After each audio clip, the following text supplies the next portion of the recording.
Betrayed, clueless, try hard. That's how I would define my first year.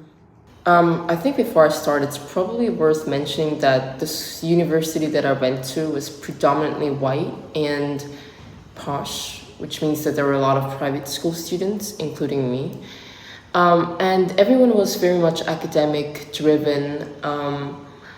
And I think that definitely shaped my specific friendship experience I had in university.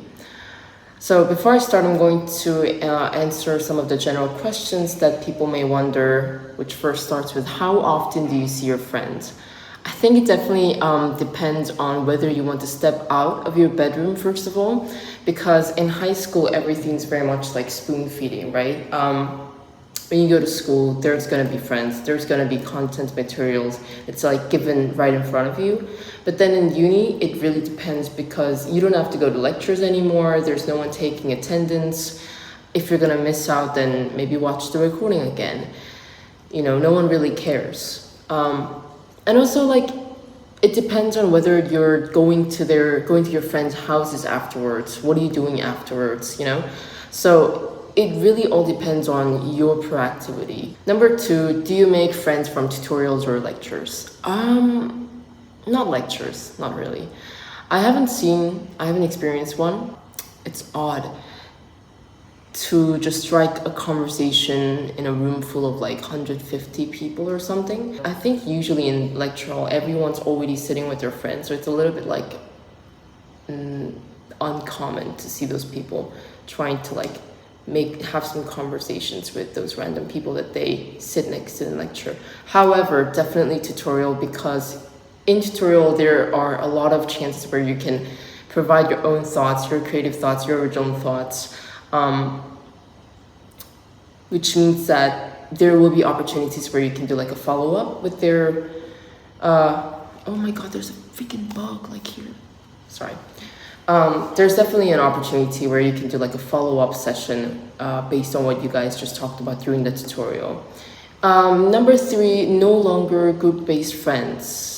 I think it really depends, but mostly it's like 3 to 4 group. Some people definitely have like individual friends rather than like a group of friends, especially those with like wide range of people. But yeah, it's mostly like 3 to 4 group of close friends hang together. Unlike those high school style like mega herd group, unless you are an international student, because I've seen those people, it was like majority of them were like Chinese students who were hanging out in a very big group together. And they don't really like to include a foreign person who doesn't speak Chinese very fluently in, you know, as part of their gang, which I totally understand why. But then I'm just saying that they're, you know, those people tend to have like a little Chinatown, and it was like a mega group. Or it was also a case where a hardcore UK home students, where they would make a mega herd group, and then I would always see them in town wearing like these formal suits or whatever, and then just walking down the city in like at least like 15 people or something. Yeah. And apparently they're not really close to each other for those like home students. I don't know, never really been friends with them, but I've definitely seen a lot of those like home students in those mega group. Number 4, is the myth that uni friends aren't real not the same in high school? No. Yeah, my experience is that my bond or friendship that I forged in university is definitely stronger on average. Definitely stronger in university, and we call each other like, oh, it's like a Durham family, because it was like a little family in that, you know, our new university home. And obviously it really all depends, because I've seen a lot of people with a very shallow level of friendship, but at the end of the day, if you want this type of thing, like, you need to, you know, really show that you want a sense of authenticity, because people at the end of the day want a sense of authenticity. And just because you're a college student doesn't mean that people suddenly lose that, you know, aspiration of sense of belonging. So if you want it, then like just go for it and like express that you need them, you know, you want them, you would like to have it with them. And people who see it, people who understand it, and people who want it with you will be there. Part two, friendship patterns and activities. So yeah, like I said, tutorial lectures, I think it's like one of the basic stepping stone. It's the same with dining hall. We had a dining hall or canteen where people would like sit there and then like talk to each other during like dinner and breakfast and even lunch sometimes. Which is one thing I didn't really like because during the Freshers Week, there was like a little group chat where people would arrange time to go to a lecture together or like go to the dining hall together. But as a person who really prioritizes efficiency, like I was like, why do I have to make settle like, time to go to a lecture or to go to, dining hall together every breakfast and dinner, And as much as I do enjoy socializing, I don't like it like every single day. And the sad thing about this is that once you start to kind of like opt out from those a little bit, like you can sense that there's a little bit of like distance growing or like a sense of like, why is she not joining kind of thing. And this is just a bit like inefficient and I didn't really like it. But there's that stepping stone. And if you don't like those reservation type systems, then I don't know. Number two, clubbing. Clubbing is definitely a good way to have a good time together, but I realized this tendency where your club friends are only club friends and it gets extremely awkward when it suddenly extends to like a daytime activity. Number three, house party. It's kind of rare for first years because they all live in dorm or like college. So I guess I'll move on to balls and formals. Those are, definitely like a bit of later thing.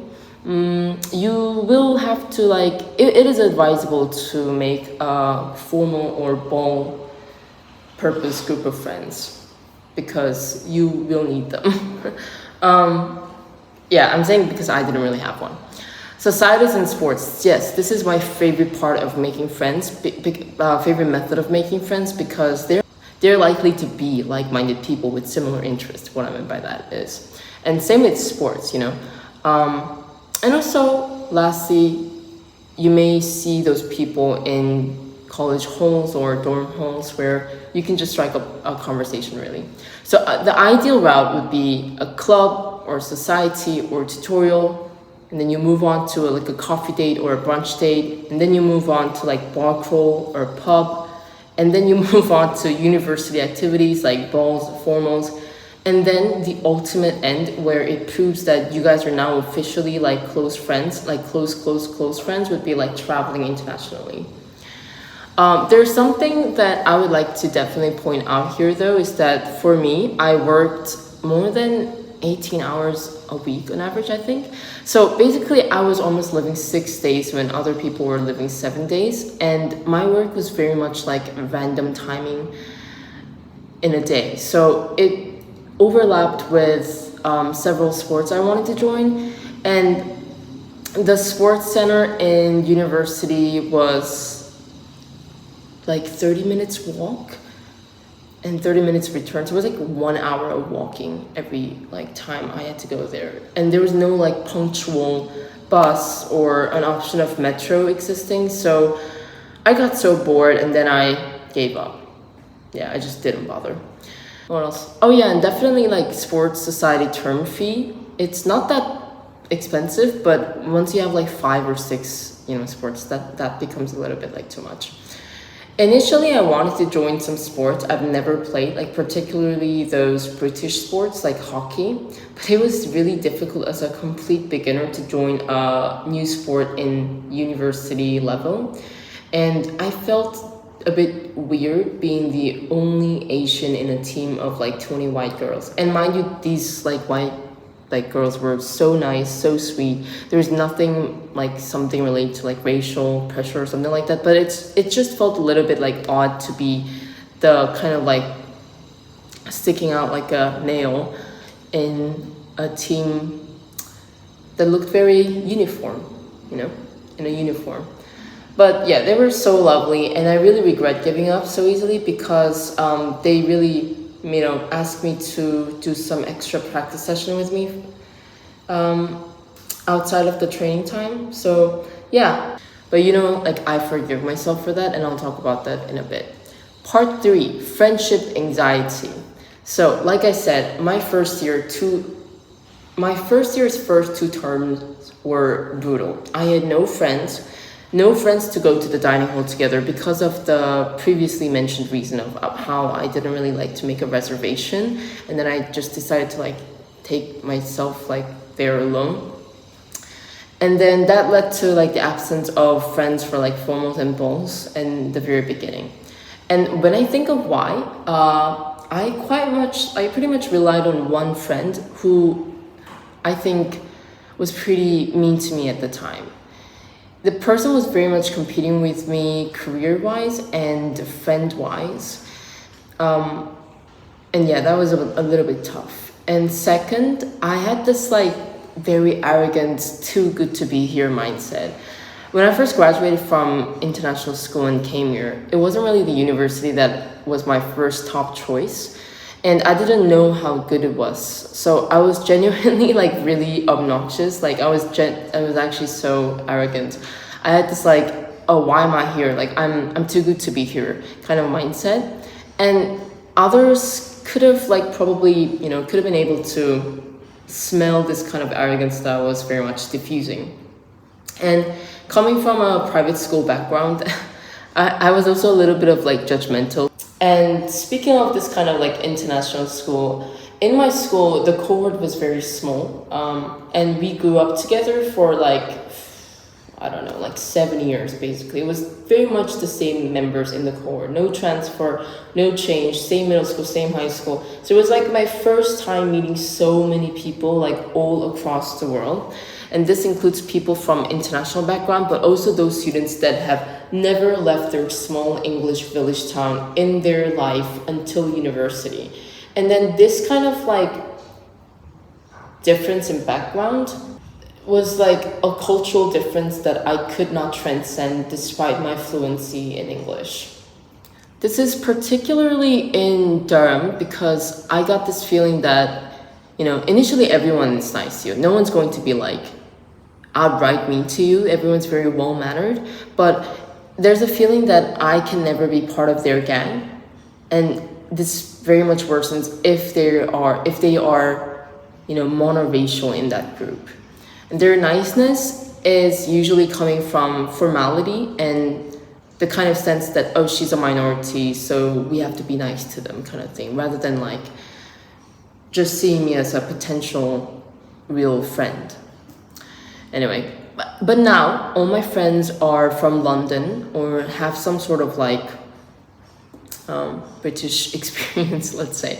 But yeah, mostly it's still like, if you think about it, London is still a very much multicultural background. So I don't really have like the OG, only grew up in like the hardcore UK town. I don't even know what I'm saying, but you probably get what I mean, because London is definitely different from other cities in the UK.